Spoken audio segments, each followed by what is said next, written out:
من شرور أنفسنا وسيئات أعمالنا من يهده الله فلا مضل له ومن يضلل فلا هادي له وأشهد أن لا إله إلا الله وحده لا شريك له وأشهد أن محمدا عبده ورسوله يا أيها الذين آمنوا اتقوا الله حق تقاته ولا تموتن إلا وأنتم مسلمون يا أيها الناس اتقوا ربكم الذي خلقكم من نفس واحدة وخلق منها زوجها وبث منهما رجالا كثيرا ونساء واتقوا الله الذي تساءلون به والأرحام إن الله كان عليكم رقيبا يا أيها الذين آمنوا اتقوا الله وقولوا قولا سديدا يصلح لكم أعمالكم ويغفر لكم ذنوبكم ومن يطع الله ورسوله فقد فاز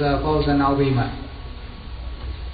أما بعد فإن أصدق الحديث كتاب الله وخير الهدي هدي محمد صلى الله عليه وسلم وشر الأمور محدثاتها فإن كل محدثة بدعة وكل بدعة ضلالة وكل ضلالة في النار. Ikhwani fi din rahimakumullah. Alhamdulillah, pada kesempatan ini kita dapat berkumpul di masjid ini dengan niat untuk mengkaji akidah ahli sunnah dan mendalami ajaran Islam, dan sebagai suatu amal yang soleh insyaallah, serta menambah iman kita. Ahibati fillah rahimakumullah. Pembahasan yang akan kita angkat pada kesempatan ini, sebagaimana tadi diumumkan, adalah terkait dengan prinsip-prinsip ahli sunnah wal jamaah yang kemudian dilanggar oleh ahlul fitnah. Mengingat akidah ahli sunnah wal jamaah merupakan akidah yang hak, dan ahli sunnah adalah ahlul haq. Tapi ternyata akidah ahli sunnah tersebut dari masa ke masa ada saja orang-orang yang melanggarnya. Ikhwani fillah rahimakumullah. Kita mengetahui bahwa akidah Ahlussunnah wal Jamaah akan tetap dijaga oleh Allah Azza wa Jalla. Prinsip-prinsip dan pokok-pokok Islam dan Islam seluruhnya akan senantiasa murni. Upaya-upaya untuk mengotori Islam dengan bid'ah dan penyimpangan-penyimpangan tidak akan kemudian menjadikan Islam itu luntur. Bahkan kebenaran akan tetap saja ada dan Allah jaga. Allah Subhanahu wa ta'ala telah menyebutkan di dalam ayatnya, di dalam surat Al-Hijr ayat yang ke-9, Inna nahnu nazzalna dzikra wa inna lahu lahafidun. Sesungguhnya kamilah yang menurunkan Al-Quran, dan kamilah pula yang menjaganya. Al-Quran yang itu merupakan sumber Islam, ajaran-ajaran Islam, akan dijaga oleh Allah Azza wa Jalla. Yang tentu juga sunnah Nabi sallallahu alaihi wasallam akan dijaga oleh Allah Azza wa Jalla. Lafal-lafal Al-Quran dijaga oleh Allah, makna-maknanya juga dijaga oleh Allah, dan sunnah Nabi sebagai tafsir terhadap Al-Quranul Karim maka pasti dijaga oleh Allah Azza wa Jalla.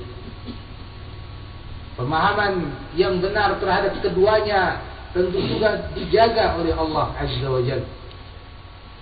Apalagi Nabi SAW telah bersabda dalam hadis yang diriwayatkan oleh Muslim.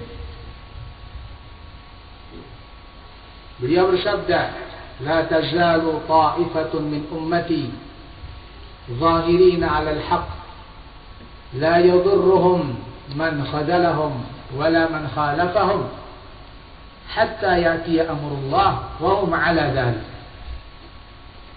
Akan tetap saja ada sekelompok dari umatku, mereka unggul di atas kebenaran, tidak akan mencelakakan mereka orang-orang yang menyelisihi mereka, wala man khadalahum, juga tidak akan mencelakakan mereka orang-orang yang khadalahum, mengacuhkan, yakni tidak mau membantu, tidak mau menolong, hatta ya'ti amrullah, sampai datang perintah Allah Azza wa Jalla, ketetapan Allah, wa hum 'ala dzalik, dan mereka tetap di atas kebenaran tersebut, sehingga kebenaran tetap dijaga oleh Allah Azza wa Jalla. Ahibati fillah rahimakumullah, tentu upaya syaitan untuk menyesatkan manusia juga tak henti-hentinya, sehingga muncullah syubhat demi syubhat untuk memelencengkan atau menjauhkan umat dari akidah yang benar itu.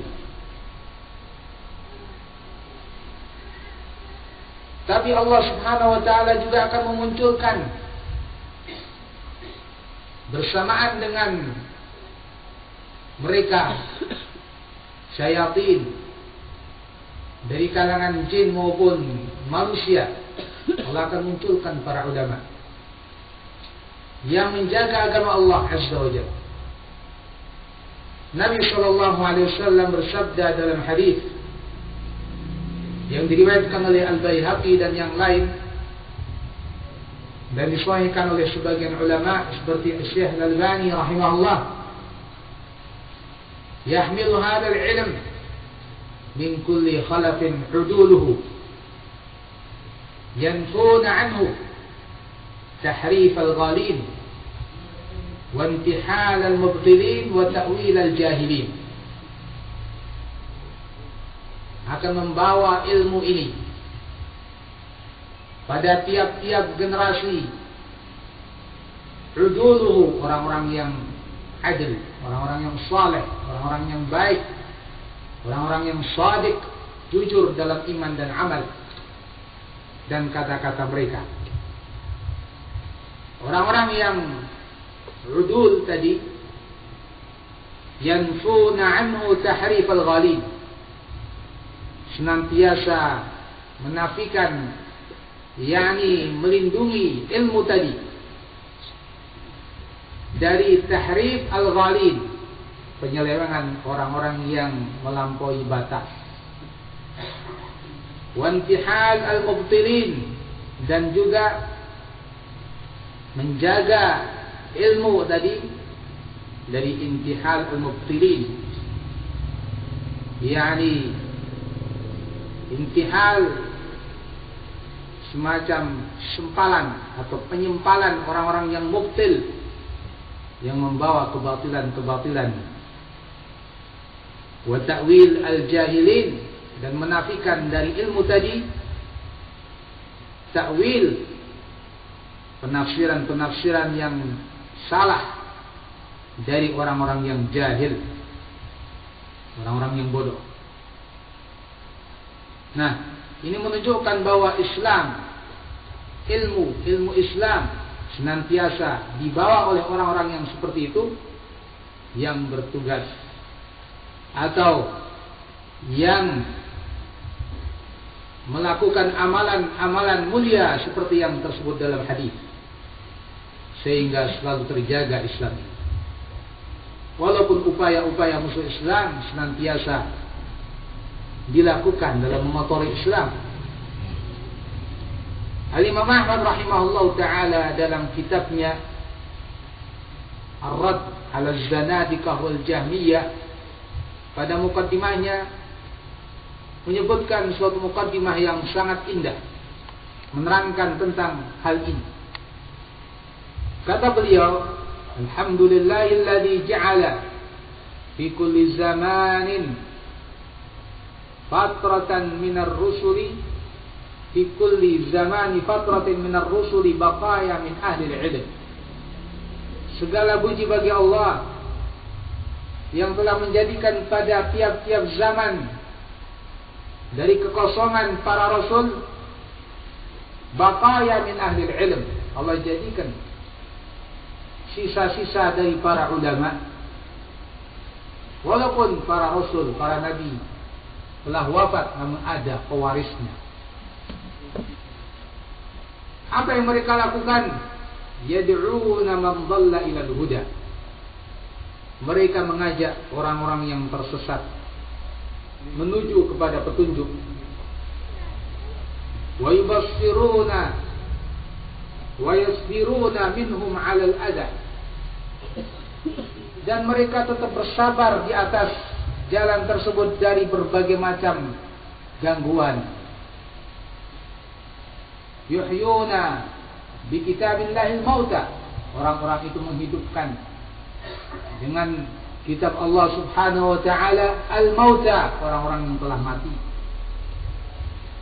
Wa yubassiruna bi nurillahi ahlal 'amal.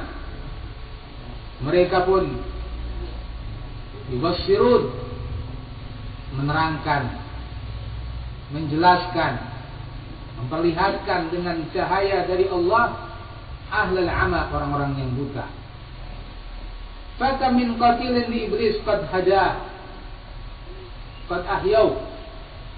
Betapa banyak orang-orang yang telah terbunuh oleh iblis, yakni mati kalbunya, terbunuh oleh iblis, kena syubhat-syubhat ataupun syahwat.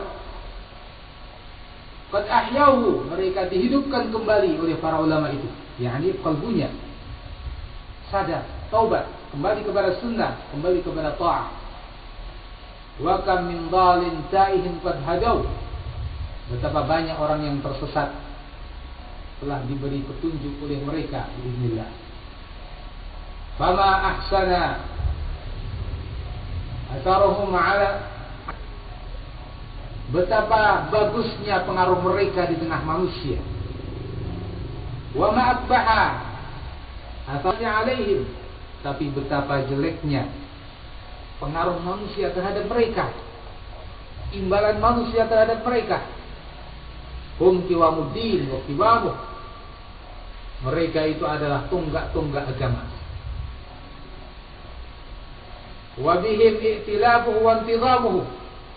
Dengan mereka itulah raketnya agama dan tertatanya agama. Hum warathatul anbiya. Mereka itu pewaris para nabi. Wa bihim yustadha'u fid dahma. Dengan mereka dicari penerangan saat kegelapan. Wa yuhtada kanujumis sama. Dan dengan mereka dicari petunjuk jalan ibarat bintang-bintang di langit. Ilaihimul marja' fit tadrisi wal futya.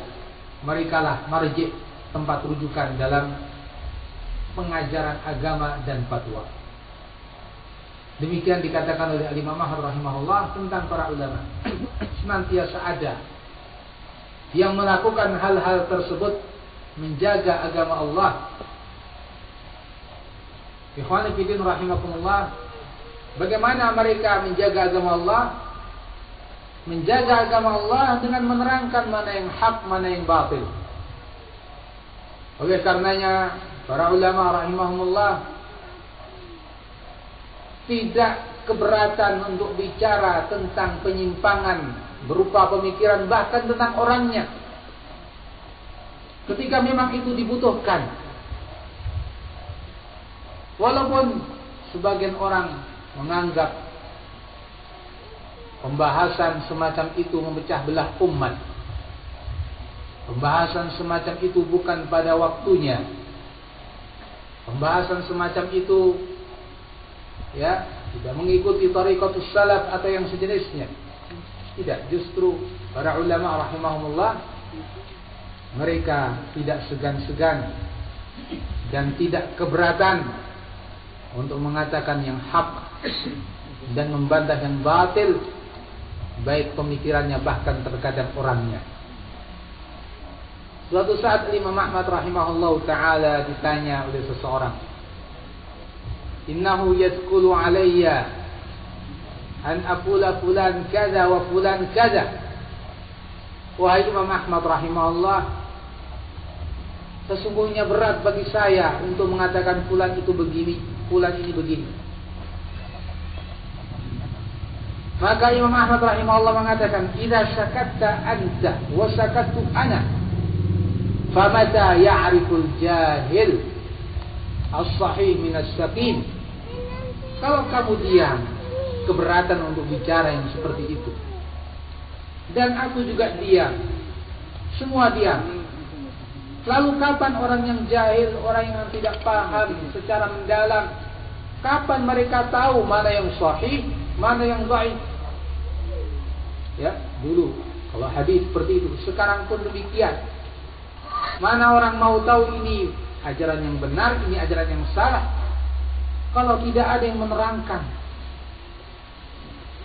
Demikian kata Ahmad rahimahullah. Jadi mereka tidak keberatan untuk bicara masalah itu.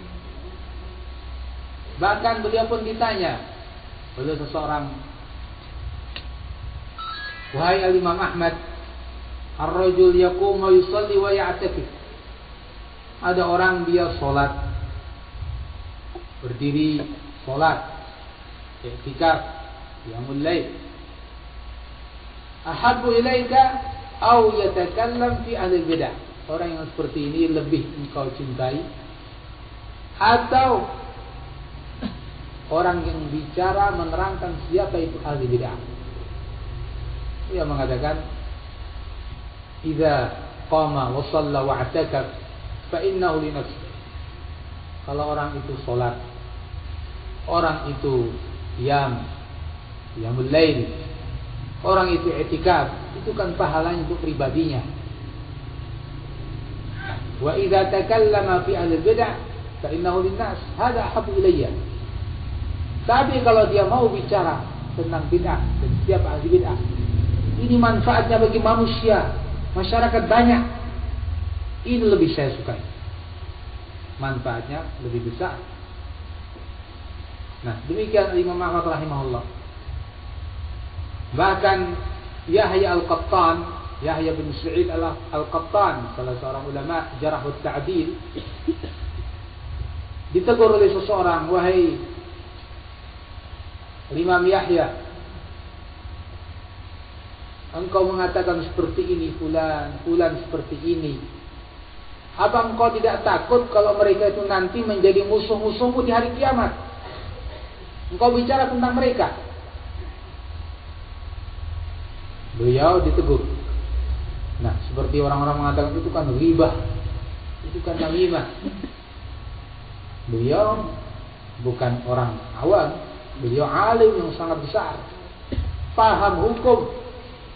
Jadi beliau bicara tentang fulan begini, berdasarkan ilmu dan ketakwaan. Yang seperti itu, kalau memang dituntut keadaan, bukan ghibah. Beliau pun mengatakan, sebagai jawaban beliau, la an yakuna haula'i khusama'i yaumal qiyamah ahabbu ilayya min an yakuna ar-rasul sallallahu alaihi wasallam khasmi yaumal qiyamah. Mereka semua itu yang saya terangkan tentang kesalahannya, seandainya nanti di hari kiamat mereka menjadi musuhku, lebih saya sukai daripada Rasulullah yang menjadi musuhku. Yakni kalau saya diam, saya melanggar Rasulullah. Ya, saya tidak membela beliau. Tapi kalau saya bicara, saya artinya membela Nabi dan sunnahnya dan agamanya, walaupun mesti berbicara tentang fulan dan fulan. Demikian para pendahulu kita. Dan tentu yang seperti ini mereka mencontoh Rasulullah karena dahulu ya Nabi SAW memperingatkan dari Khawarij, memperingatkan dari Qadariyah, memperingatkan umat dari orang-orang yang mengikuti mutasyabihat. Dia peringatkan umat dari orang-orang yang seperti itu. Sehingga jejak langkah para ulama dalam hal ini mengikuti Rasulullah SAW. Bahkan ayat-ayat Al-Quran bicara tentang orang-orang tertentu dan orang-orang dan sifat-sifat mereka secara umum. Kembali kepada masalah kita, ahibati fillah rahimakumullah, sehingga kita sangat perlu untuk menerangkan akidah Ahlussunnah wal Jamaah dan juga penyimpangan-penyimpangan orang. Mungkin ada seorang mengatakan, ya saya mau talabul ilmi saja, saya nggak mau bicara fitnah. Fitnah itu kan nanti datang sendiri terangannya. Tidak begitu. Coba lihat para sahabat Nabi SAW. Apakah mereka hanya belajar dari Nabi alaihi salatu wassalam hukum-hukum, ya, dan tidak bertanya kepada Nabi apa yang haram untuk dijauhi? Tidak.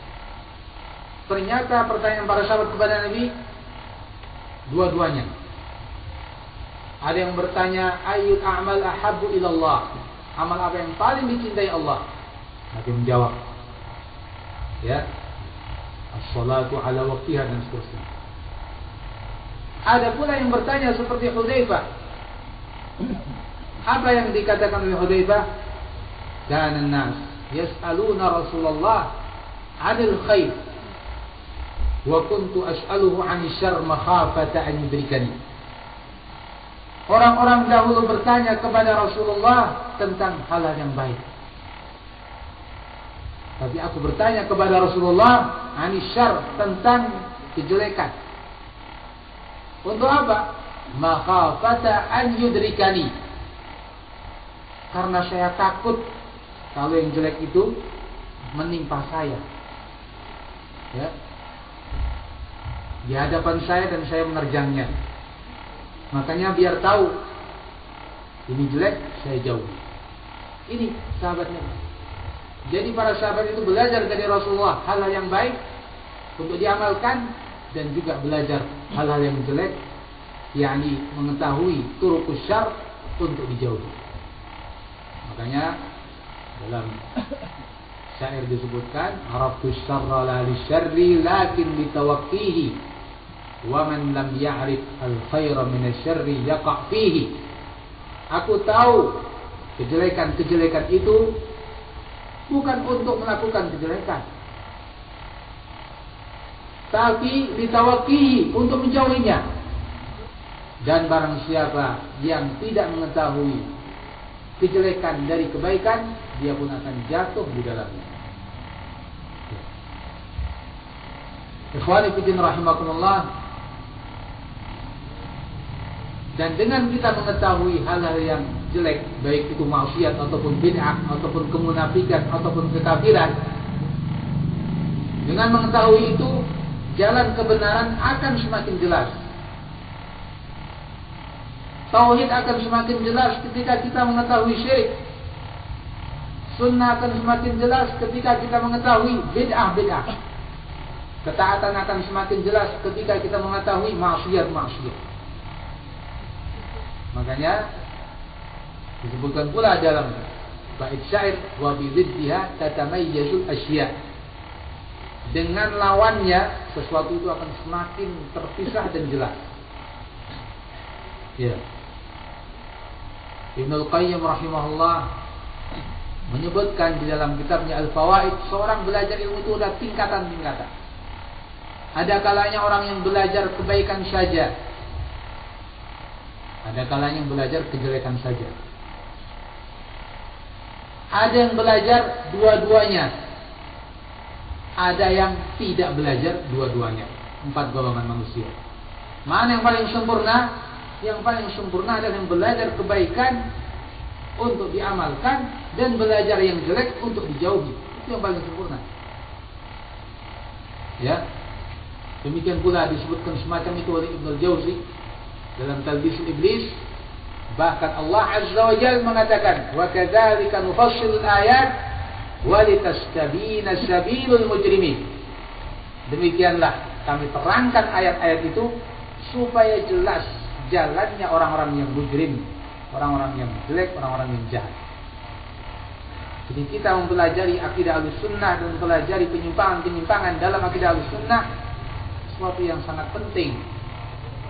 Dan ini yang diajarkan oleh Allah Azza wa Jalla dan Rasulnya dan juga berikutnya para sahabat dan para imam. Ikhwani fiddin rahimakumullah. Ketika suatu penyimpangan dari akidah Ahlussunnah itu dilakukan oleh seorang yang betul-betul memang bukan Ahlussunnah, bagi kita terasa tidak begitu berat dalam menghadapinya. Kenapa? Karena kita tahu memang dia bukan Ahlussunnah. Ya. Jadi memang begitu. Sejak awal bukan Ahlussunnah. Jelas bagi kita jalan mereka dan jalan kita. Tapi yang sangat memprihatinkan dan sangat menjadi problem bagi Ahlussunnah wal Jamaah Salafiyin, ketika ternyata penyimpangan itu muncul dari orang yang mengatasnamakan sunnah atau membawa bendera dakwah salafiyah. Ini yang berat. Kenapa? Karena di situ akan terjadi talbis, pengaburan. Bagaimana pengaburan dia? Karena orang yang tidak begitu paham, ini kan seorang Ahlussunnah, dia mengatakan begini, maka akhirnya pun diikuti. Ya, kalbu seseorang sudah menaruh kepercayaan dia kan Ahlussunnah. Apa kata dia? Apalagi mengatasnamakan sebagai seorang alim. Sudah, kalbu kita sudah menaruh kepercayaan. Nah, terjadi di sini hal yang sangat mengkhawatirkan kalau seperti itu kondisinya. Ya. Oleh karenanya orang-orang yang semacam ini yang membawa bendera salafiyah tapi melakukan penyimpangan-penyimpangan, sebagian ulama mengatakan ini lebih bahaya daripada orang-orang yang ahlul bid'ah zahirin, yang ahlul bid'ah dan nyata bid'ah. Makanya dulu saya Abdullah bin Aun sampai pernah mengatakan, man jalasa ahlal bid'ah asyad alaina min ahli bid'ah. Orang yang berteman, duduk-duduk dengan ahli bid'ah lebih berat bagi kita daripada ahli bid'ahnya sendiri. Ya. Karena apa? Karena ada unsur talbis di antaranya. Terjadi pengaburan. Kalau itu dikatakan oleh Abdullah bin Aun tentang yang sekedar berteman dengan ahli bid'ah, ya, bagaimana dengan orang yang kata-katanya mungkin membela ahli bid'ah, mungkin juga mengucapkan kata-kata bid'ah-bid'ah, makin berat lagi. Ya. Oleh karena itu, ahibati fillah rahimakumullah, sangat penting kita senantiasa mempelajari akidah Ahlussunnah wal Jamaah dengan benar-benar, dengan kokoh, ya, dan kembali serta rujuk kepada para ulama yang istiqamah di atas sunnah sangat kita perlukan. Bahkan itu merupakan kewajiban bagi kita semua. Kenapa? Karena seperti kata para ulama dulu, ketika awal mula munculnya suatu fitnah, yang tahu siapa? Ulama yang tahu. Kita sebagai orang-orang awam atau orang-orang yang baru belajar, atau sigar talabatul ilm, kita ini mungkin belum paham apa sih sesungguhnya, masa seperti ini salah, masa dia keliru. Tidak, ya. Tapi ulama sudah bisa mengetahui dengan ilmu yang mereka miliki, ini penyimpangan, ini berbahaya, ini bisa berakibat seperti ini dan seperti itu. Nah, betul, ternyata apa yang dikatakan ulama, setelah berjalan waktu demi waktu, semakin besar fitnah itu terjadi, maka barulah orang-orang tahu, oh ternyata memang benar. Ya, idza adbar, kalau fitnah itu adbarat, sudah lewat, maka diketahui oleh yang alim tentunya, dan yang jahil pun mengetahui. Nah, jadi sekali lagi perlunya kita mengokohkan diri kita supaya kita tidak terombang-ambing oleh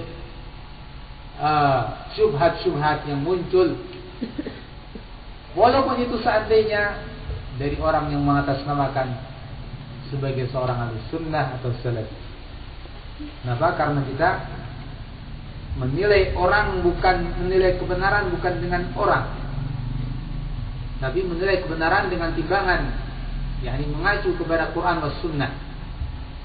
Ya, al-haqqu la yu'rafu bir-rijal, kebenaran itu tidak diketahui dengan orang-orang. I'rifil haqq ta'rif ahlahu, kamu ketahui yang hak itu dulu apa dalilnya dari Quran sunnah atau ijma', baru kamu tahu siapa pemeluk kebenaran tersebut. Ya, karena selain Rasulullah SAW dari umat ini tidak maksum. Demikian ahibati fillah rahimakumullah. Ikhwanu fillah rahimakumullah, di antara musibah yang menimpa ahli sunnah di masa ini adalah munculnya penyimpangan-penyimpangan dari orang-orang yang seperti yang tadi kita sebutkan. Di satu sisi kita melihat ada yang cenderung untuk mendekat-dekat kepada ahli bid'ah. Ya, bahkan akhirnya mereka pun menjadi ahli bid'ah seperti telah divonis oleh para ulama. Ya. Sehingga nampak dari situ musibah yang melanda salafiyin ahli sunnah wal jamaah. Tidak sedikit dari orang-orang akhirnya cenderung kepada orang-orang tersebut. Orang-orang yang membela Ihya'ut Turas misalnya, atau membela Abdul Hasan Al-Ma'ribi dan sejenisnya, ya, dari masyayikh Yordan, nah, Ali Hasan dan yang lain. Mereka cenderung kepada sikap mendekat-dekat kepada ahli bid'ah, dan akhirnya mereka pun terjerumus dalam bid'ah-bid'ah. Dan akhirnya para ulama pun memvonis mereka sebagai ahli bid'ah. Padahal mereka membawa bendera dakwah salafiyah, sampai sekarang pun masih tetap mengaku sebagai ahli sunnah. Ya. Tapi apa yang terjadi pada mereka? Dekat dengan takfiriyin, dekat dengan hizbiyin, turasiyin, dan membela bahkan sampai pada tingkatan mencela para pendahulu, para ulama, Al-Imam Al-Bukhari rahimahullah, bahkan telah menyentuh juga kehormatan para sahabat radhiyallahu anhum ajma'in. Ini satu sisi. Sisi yang lain menimpa ahlu sunnah juga orang-orang yang sebaliknya, yang justru berlebihan dalam sikap keras, sehingga para ulama menghukumi mereka ini sebagai haddadi, sesuai dengan katanya haddad. Haddad itu apa? Hadid besi. Ya, haddad. Keras. Ya. Jadi sikap keras haddad ini aslinya dulu Mahmud Al-Haddad ya. Subhanallah, kok nama atau nama apa namanya? Nisbahnya sesuai dengan sikapnya. Jadi hadid besi, haddad tukang besi, tapi subhanallah sikapnya itu keras. Mahmud Al-Haddad dulu namanya. Tapi itu dulu di zaman mungkin tahun 95 kurang lebih atau kurang. Kemudian berikutnya waktu demi waktu manhaj Haddadi ini diwarisi oleh orang-orang, entah sengaja atau tidak, yang jelas sikap-sikap seperti itu ada. Ya, Salih Al-Harbi muncul. Kemudian yang berikutnya akhir-akhir ini adalah Yahya Al-Hajuri, yang dikatakan oleh sebagian ulama seperti Asy-Syarabi hafizahullah taala bahwa dia adalah Haddadi. Nah, ikhwani fillah rahimakumullah, ini ucapan para ulama kita. Para ulama rahimahumullah mengucapkan seperti itu tidak atas dasar kira-kira atau suatu vonis yang terbangun di atas kezaliman, tidak. Mereka memvonis seperti ini dengan takwa kepada Allah Azza wa Jalla dan dengan ilmu. Karena apa yang mereka ketahui dari perilaku yang dia lakukan benar-benar menunjukkan sikap Haddadiyah.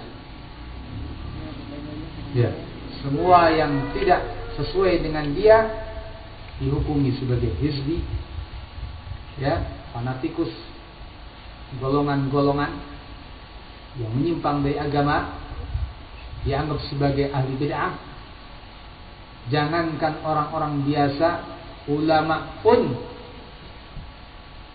semuanya yang membantah mereka, mereka pun akan membantah dan menimpakan kepada para ulama tersebut vonis-vonis yang sangat tidak semestinya mereka katakan. Ya. Kata-kata yang sangat kasar, kata-kata yang sangat kotor, kata-kata bahkan yang itu sudah mengarah kepada vonis bahwa ulama tersebut ahli bid'ah. Ikhwan fillah rahimakumullah, ini musibah berikutnya yang menimpa salafin di masa ini.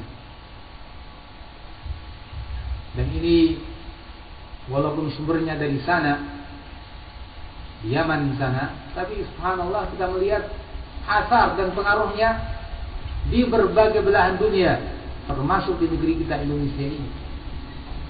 Bahkan subhanallah sebagian masyayikh bercerita di Rusia,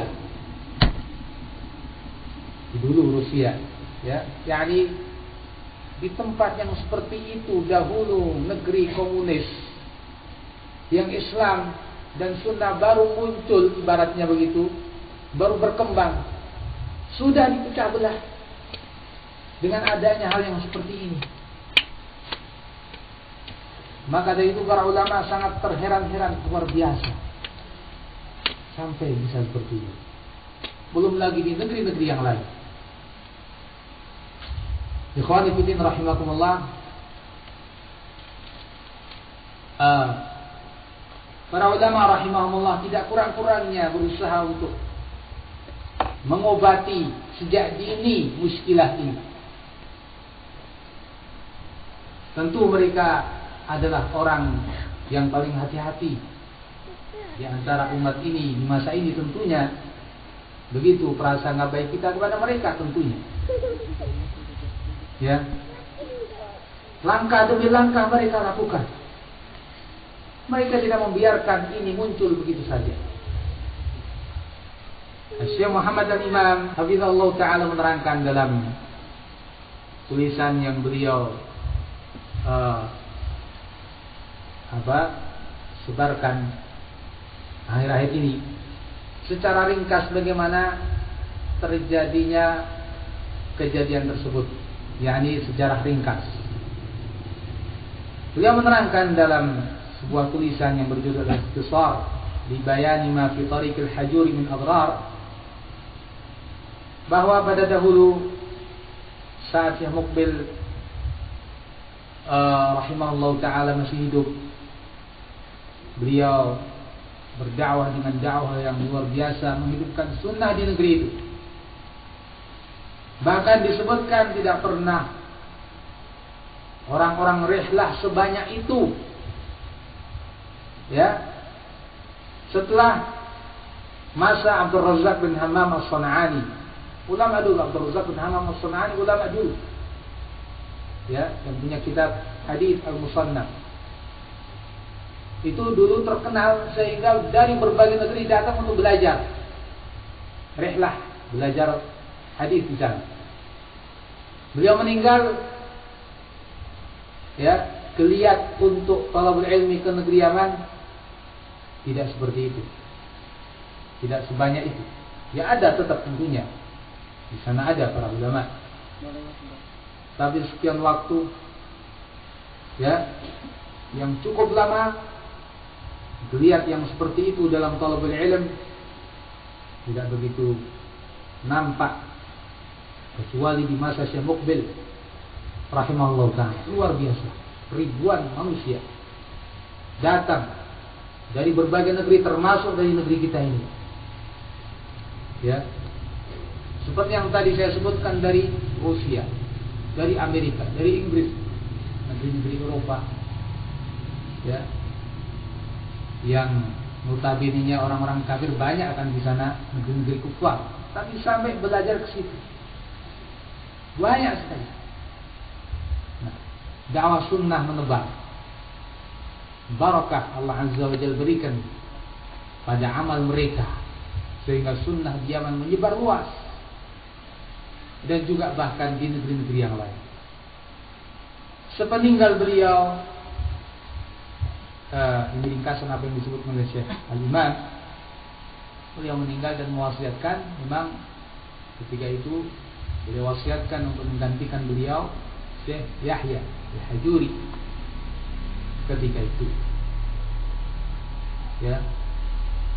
Hal ini oleh orang-orang yang fanatik dengan mereka senantiasa disebut-sebut ini adalah khalifahnya Syekh Muqbil, ya, khalifahnya Syekh Muqbil.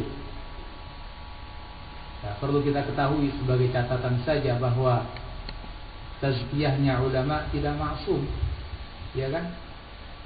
Tazkiyahnya ulama tidak maksum. Ulama menghukumi sesuai dengan yang zahir, yang batin mereka tidak ketahui. Ya. Ahibati fillah rahimakumullah. Demikian juga seorang di saat ini mungkin berbeda dengan seseorang di lain waktu. Nah, yang nampak bagi Syekh Muqbil ketika itu mengangkat dia, diangkatlah.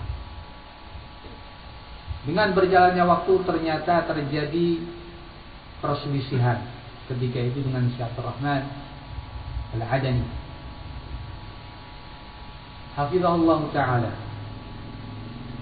Ketika terjadi perselisihan ini, ulama berusaha untuk apa? Untuk menyelesaikan. Terjadilah ijtima'. Kenapa ijtima'? Karena itu memang wasiat Syekh Muqbil, kalau ada khilaf, ijtima', kumpul, musyawarahkan.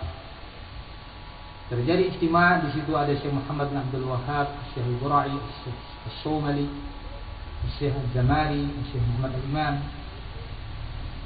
Terjadilah ijtima', ketika itu di Damaj. Kemudian hasil ijtima' mereka memutuskan agar Syekh Abdul Rahman menghentikan tasjil, yakni pendaftaran untuk pengkaplingan. Karena ini dipermasalahkan oleh Yahya Al-Hajuri dan oleh pengikut-pengikutnya juga.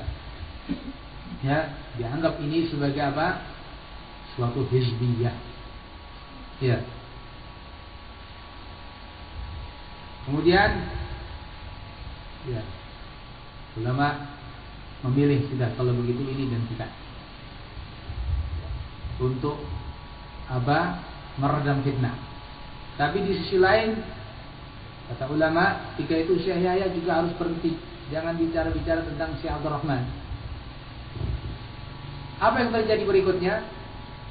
Setelah keputusan itu ditetapkan, Syekh Abdul Rahman nuruti. Ya sudah, dihentikan pendaftaran pengkaplingan di Aden, Kuyus. Tapi Syekh Yahya tetap bicara tentang Syekh Abdul Rahman. Kemudian berikutnya akhirnya disebutkan ya, ketika itu Syekh Abdul Rahman pulang ke Aden. Dulunya sama-sama di Damaj. Syekh Abdul Rahman pulang ke Aden. Syekh Yahya mengatakan la yarji' Abdul Rahman ila Damaj. Abdul Rahman jangan pulang ke Damaj. Masyayikh kemudian mengatakan bahwa cukup bicara tentang Syekh Abdul Rahman, jangan dilanjutkan. Tapi tetap masih bicara lagi tentang Syekh Abdul Rahman. Terjadilah ijtima' berikutnya di Ma'bad, di tempat Syekh Muhammad Al-Imam. Dan itu dengan kesepakatan Syekh Yahya ketika itu. Terjadilah ijtima', di situ juga ada Syekh Abdul Rahman. Kemudian ketika itu terjadi kesepakatan pula. Kemudian diturunkanlah suatu keterangan kesepakatan para ulama tersebut. Dan ketika itu Syekh Yahya menyetujui. Tapi setelah diterbitkan, dia mengatakan saya nggak setuju. Ya, kecuali kalau Abdul Rahman datang, kata dia, minta maaf. Ahibati billah rahimakumullah, ini juga suatu catatan. Kalau mereka mendengung-dengungkan bahwa ini permasalahan pribadi, ya, ini permasalahan manhaj, bukan permasalahan pribadi.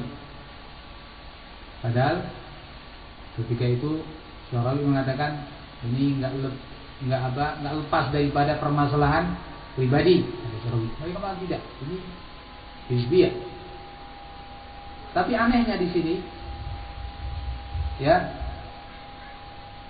Syekh Abdul Rahman disuruh minta maaf. Kalau minta maaf sudah selesai. Itu yang diungkapkan juga oleh murid-muridnya di sini. Nah, kita pikir kalau urusan manhaj kenapa maaf-maafan dan selesai? Ya, kalau urusan manhaj itu ya pemikirannya dihilangkan baru selesai.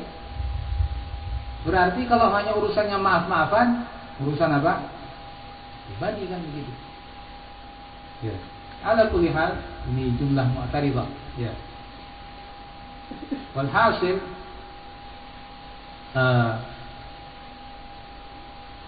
ketika itu dia mengatakan bahwa dia tidak setuju kecuali kalau Syekh Abdul Rahman datang minta maaf. Dan kita sesungguhnya mengatakan bahwa memang ini ada persoalan pribadi seperti kata Syekh Rabi hafizahullah ta'ala, dan juga ada permasalahan manhaj yang justru terutama pada siapa? Pada Yahya Al-Hajurinya. Ya. Selanjutnya kata Syekh Al-Imam hafizahullah ta'ala,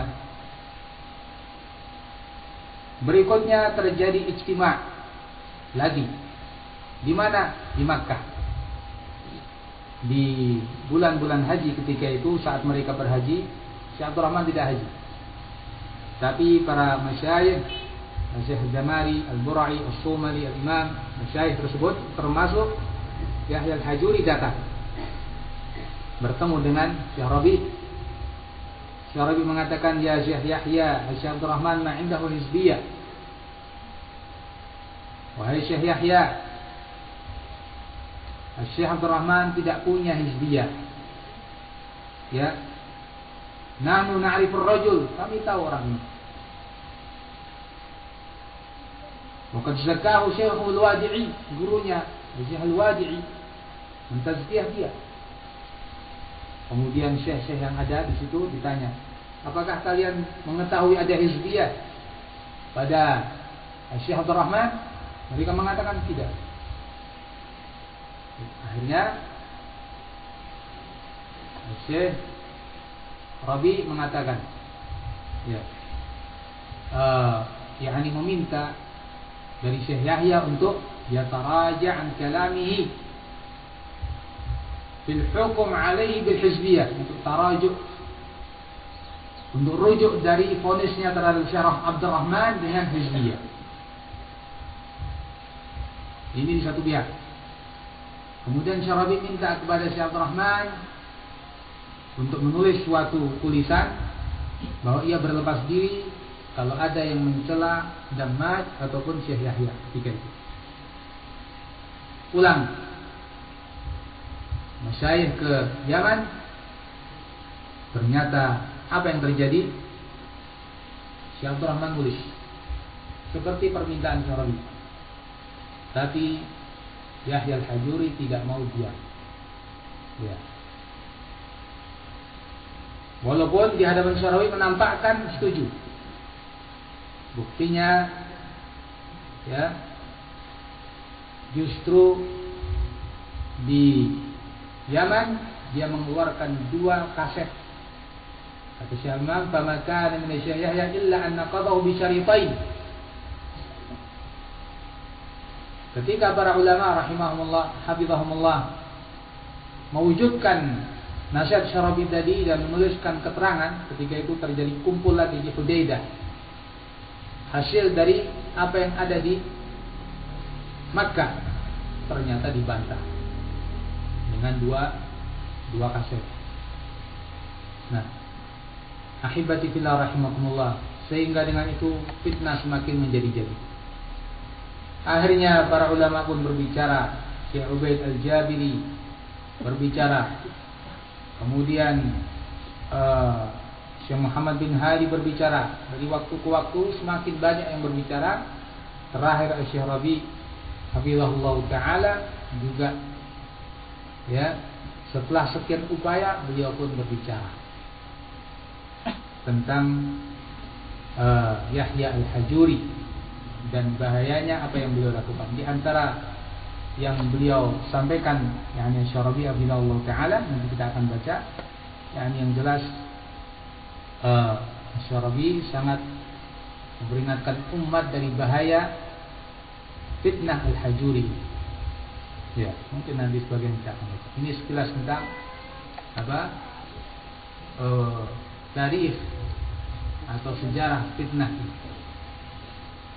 Ikhwani fillah rahimakumullah, sesungguhnya yang perlu kita ketahui, masalah yang terjadi ini bukan sekedar antara Yahya Al-Hajuri dengan Syekh Abdul Rahman hafizahullah ta'ala. Karena justru dengan perselisihan ini Allah Azza wa Jalla menampakkan hakikat keyakinan Al-Hajuri yang terlontar melalui lisannya. Ternyata dia melakukan berbagai macam kesalahan-kesalahan yang berbahaya. Sehingga sekarang kita bukan hanya menyoroti ikhtilaf di antara mereka, tapi justru yang lebih kita soroti, siapakah Yahya Al-Hajuri ini? Ya, kesalahan-kesalahan apakah yang dia lakukan sehingga para ulama bicara tentang dia. Nah, ini yang kemudian kita perlu menerangkan kepada ikhwah rahimakumullah, akidah Ahlussunnah wal Jamaah yang ternyata dilanggar oleh orang-orang tersebut. Ikhwan fillah rahimakumullah, tidak sedikit tulisan-tulisan yang ditulis oleh thalabatul ilm, bahkan sebagiannya para ulama, yang menerangkan tentang berbagai macam kesalahan yang dilakukan oleh Yahya al-Hajuri. Namun tentu apa yang mereka tulis yang sekian banyak itu tidak mungkin kita baca semuanya. Kita akan menyoroti hal-hal yang nampak begitu menonjol karena besarnya kesalahan tersebut. Ya. Dan sekaligus seperti yang kita sebutkan, tujuan kita adalah mengetahui akidah yang benar dan mengokohkan, dan supaya tidak terselewengkan oleh kesalahan-kesalahan yang dilakukan oleh orang-orang atau oleh orang yang mengatasnamakan sebagai salafi. Ahibati billah rahimakumullah. Yang pertama di antara yang perlu kita ketahui adalah keyakinan dan akidah terkait dengan adab terhadap Rasulullah. Sebelum kita membaca apa yang dilakukan oleh Yahya al-Hajuri dari kesalahan-kesalahan yang terjadi terkait dengan Rasulullah SAW, terlebih dahulu kita perlu mengetahui bagaimana adab yang mesti dilakukan seorang Muslim terhadap Rasulullah SAW. Secara global tentu kita mengetahui bahwa kita harus menghormati Rasulullah SAW dan memposisikan beliau pada kedudukan yang tinggi seperti yang Allah dudukkan beliau padanya.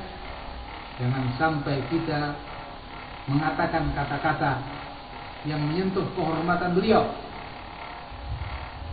Diterangkan oleh Al-Qadhi Iyad rahimahullah ta'ala dalam kitabnya Asy-Syifa. Beliau mengatakan, Asy-Syifa ini kitab khusus tentang hak-hak Rasulullah. Asy-Syifa fi ta'rifi huquqil Mustafa, itu yang saya ingat judulnya. Beliau mengatakan al-wajib min tawqirihi wa ta'zimihi wa yuraqibu hala lisanihi wa la yuhmiluhu. Yang wajib dilakukan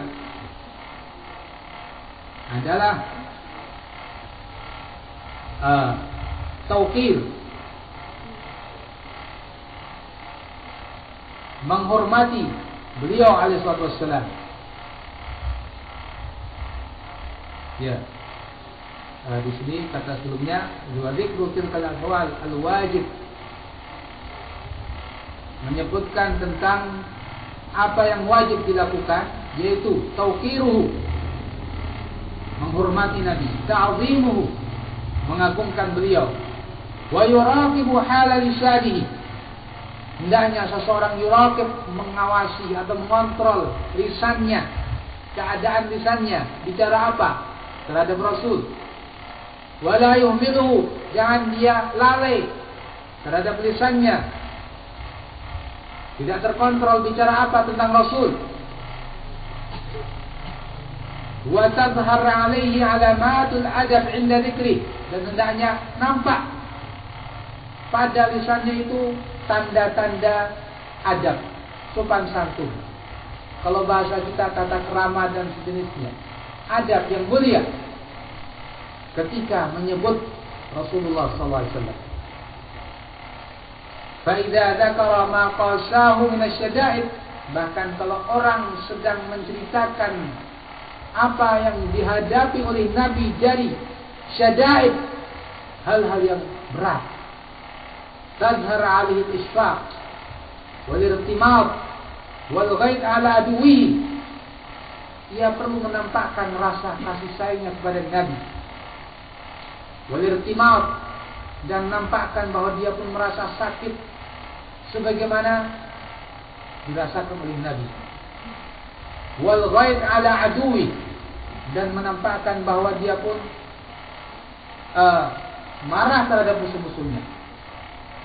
Sampai seperti ini kata Al-Qadhi Iyad. Jadi misalnya kita sedang bicara Nabi pada perang Uhud, sampai seperti itu, jangan bicara sambil tertawa-tawa. Ya, bahwa Nabi dulu ketika perang Uhud, ya, kepalanya terpecah, tapi sambil ngomong sambil tertawa. Tidak benar itu saja kata Al-Qadhi Iyad. Kalau kita sedang bicara tentang Nabi terkait dengan hal-hal syada'id yang beliau rasakan, kita pun harus menampakkan kita serasa menjiwai apa yang dihadapi oleh Nabi sallallahu alaihi wasallam. Wa idza akhadha fi abwabil ismah, kalau dia mulai bicara tentang kemaksuman Rasulullah, wa takallama ala majari a'malihi wa aqwalihi, dan dia mulai bicara tentang amal-amal dan ucapan-ucapan Rasulullah, perjalanan amalan beliau dan ucapan beliau, taharra ahsanal lafz, harus dia mencari lafaz yang paling bagus, wa adabal ibarah, cari ungkapan yang paling beradab, ma'amkanahu sebisa mungkin, wajtanaba basyi'a dzalika, dan harus dia menjauhi kata-kata atau ungkapan yang jelek, wa hajara min ibarati ma yaqbah, dan hendaknya dia menjauhi ungkapan-ungkapan yang tidak bagus, jelek, kalafzul jahli wal kadhibi wal ma'siyah, seperti ungkapan misalnya dengan bahasa bodoh atau dusta atau maksiat atau yang lain.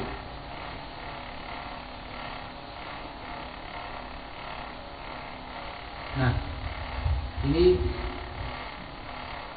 menjadi akidah yang harus kita yakini dan harus kita berusaha menerapkannya kepada Rasulullah SAW. Masih boleh sebutkan yang lain, tapi intinya dan diri kita sebutkan. Nah, ketika kita mengetahui hal ini, bagaimana beradab terhadap Rasulullah Sallallahu Alaihi Wasallam, maka sekarang coba kita melihat apa yang dilakukan oleh Al-Hajuri, hadani Allah wa iyyah. Beliau ternyata sempat menyalahkan Nabi Sallallahu Alaihi Wasallam. Ya, bayangkan, menyalahkan Nabi Sallallahu Alaihi Wasallam dalam hal apa?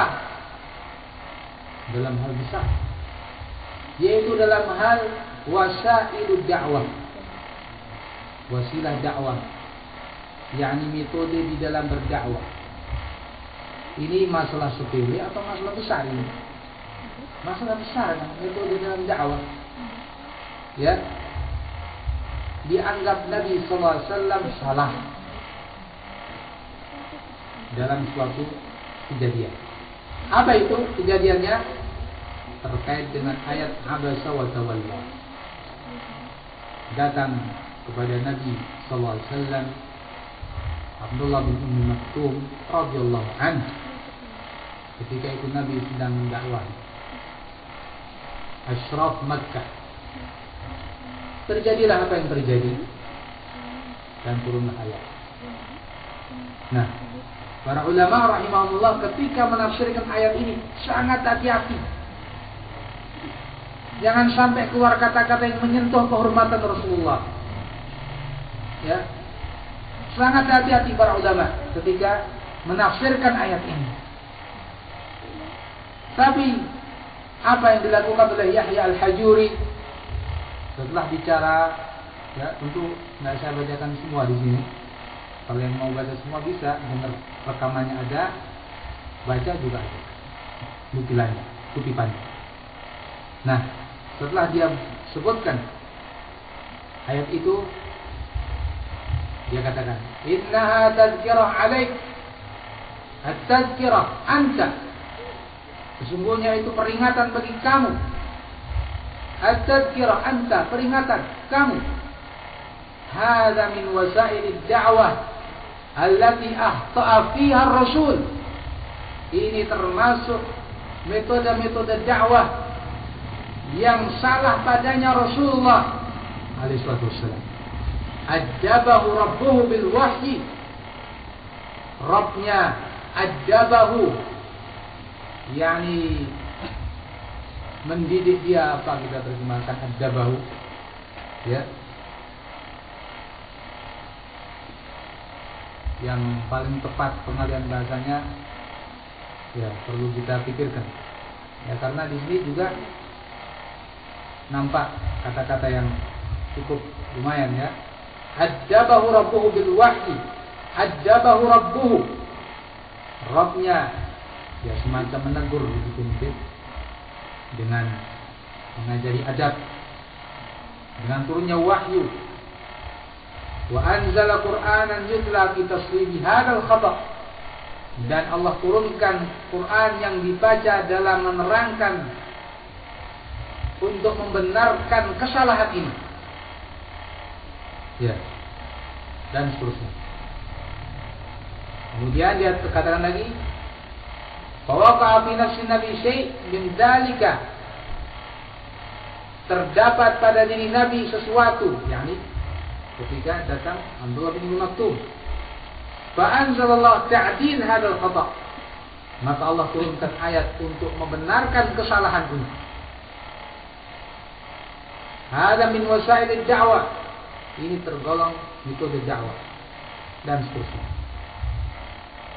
Ya. Ahibati fillah rahimakumullah. Ini bahasanya dia. Ya tadi saya baca seperti itu. Antum bisa dengarkan kasetnya langsung seperti apa ucapannya dia. Ahibati fillah rahimakumullah. Dengan antum dengar tadi ucapan Al-Qadhi Iyad rahimahullahu ta'ala yang saya bacakan. Kemudian sekarang antum dengar apa yang diucapkan, ya, yang saya bacakan dari ucapan Al-Hajuri. Apakah ini sesuai dan sinkron dengan apa yang semestinya dilakukan sebagaimana diterangkan oleh Al-Qadhi rahimahullah? Berbeda sekali. Mana adabnya terhadap Rasulullah alaihi wasallam? Makanya di sini kritikan yang ditujukan kepada Al-Hajuri dalam bab ini ada ta'addub ma'a Rasulullah fil khitab. Tidak ada adab terhadap Rasulullah dalam berbicara, ya. Dan dia sebetulnya dalam kelonggaran untuk menyebutkan kata-kata yang baik. Siapa yang memaksa dia untuk bicara seperti itu? Dia kan modelnya nggak bisa dipaksa, kan? Dan dia bicara itu tempat dia. Kenapa mesti mengucap seperti itu? Kenapa tidak pilih kata-kata seperti yang dianjurkan oleh Al-Qadhi tadi melalui kata-kata beliau dalam kitabnya As-Syifa? Ya. Ahibati fillah rahimakumullah. Ini satu. Kedua, coba lihat para ulama, contoh para ulama. Tidak ada para ulama rahimahumullah dari kalangan mufassirin yang bicara semacam itu ketika menerangkan ayat ini. Bahasa-bahasa mereka sangat hati-hati, jangan sampai keliru, terpeleset dan menyentuh kehormatan Rasulullah SAW. Ya, tidak terang-terangan mereka mengatakan Nabi keliru, Nabi salah. Tidak. Bahkan sebagian ulama ada yang cenderung menyalahkan Abdullah bin Maktum demi menjaga kehormatan Rasulullah sallallahu alaihi wasallam. Sebagian ulama lagi ada yang mengatakan ini sebetulnya kembali kepada jibillah, sifat kemanusiaan biasa. Ya. Ketika nampak pada wajah Rasul sallallahu alaihi wasallam perubahan ketika datangnya Abdullah bin Maktum. Dan Abdullah bin Maktum tidak melihat. Ini tidak menyakiti Abdullah bin Maktum. Nah, bahasa-bahasa para mufassirin waktu demi waktu sangat berhati-hati. Ikhwani fillah rahimakumullah. Kemudian hal berikutnya, lebih-lebih lagi dia katakan ini salah dalam hal apa? Wasilah dakwah. Mana para mufassirin yang menafsirkan seperti itu? Pembicaraan para mufassirin rahimahumullah taala seputar bab adab. Ya. Seputar bab jibillah atau akhlak. Seputar bab ini. Tapi dalam pandangan Al-Hajuri ini salahnya dalam bab wasilah dakwah. Menyelisih para ahli tafsir, dan ini sangat berbahaya. Kalau kemudian Nabi salah dalam wasilah dakwah, bagaimana kita ya sebagai umatnya ini? Ahibati fillah rahimakumullah. Terkait dengan kesalahan ini, ternyata mereka nggak terima, dikritik tidak terima. Apa yang mereka lakukan? Ditulislah bantahan. Sekian banyak lembar untuk membenarkan bahwa Yahya Al-Hajuri dalam posisi benar. Ya. Bagi orang yang mungkin kurang jeli di dalam membaca, bantah mereka bisa jadi terpengaruh. Tapi kalau kita dengan apa yang Allah berikan kepada kita dari ilmu, kemudian kita coba baca bantahan mereka, kita akan dapati bantahan mereka terhadap kritikan ini ab'adan naj'ah, kata orang Arab. Ya.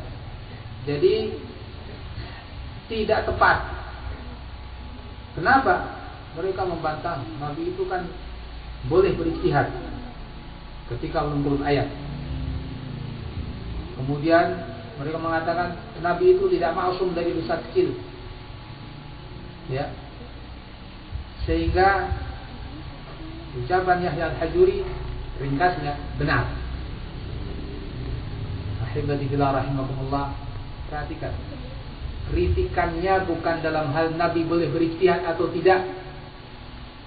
Kritikannya bukan dalam hal Nabi maksum dalam hal shaghair atau tidak. Tapi kritikannya dalam hal apa? Ainal adab, mana adabnya terhadap Rasul alaihi wassalam. Kritikannya adalah juga mana para ulama tafsir yang seperti itu menerangkan. Ya. Kritikannya juga menyalahkan Nabi dalam wasilah dakwah. Ya. Ahibati fillah rahimahullah, ini satu hal. Dan ini sangat penting. Karena ternyata ada kata-kata yang tidak pantas juga yang diucapkan bukan terhadap Nabi Muhammad, terhadap Nabi yang lain, Nabi Yakub. Ya, dalam kisah ya Nabi Yakub dengan putra-putranya dan Nabi Yusuf, kata-kata yang juga tidak pantas. Ala kulli hal, ahibati fillah rahimakumullah, kesalahan-kesalahan yang akan kita sebutkan ini jelas suatu kesalahan dan penyimpangan. Minimalnya kalau kita husnudzon, menunjukkan dia tidak kokoh dalam bab akidah, atau dengan kata lain dalam bab kesalahan ini nampak dia bodoh dalam hal akidah. Jadi ucapan sebagian para ulama, ya, atau kata-kata yang semakna dengan itu, ya, bil makna. Ahibati fillah rahimakumullah, dan ini buktinya.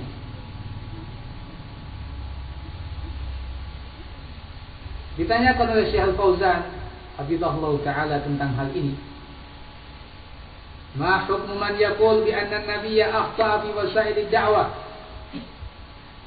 Fasawwabahu.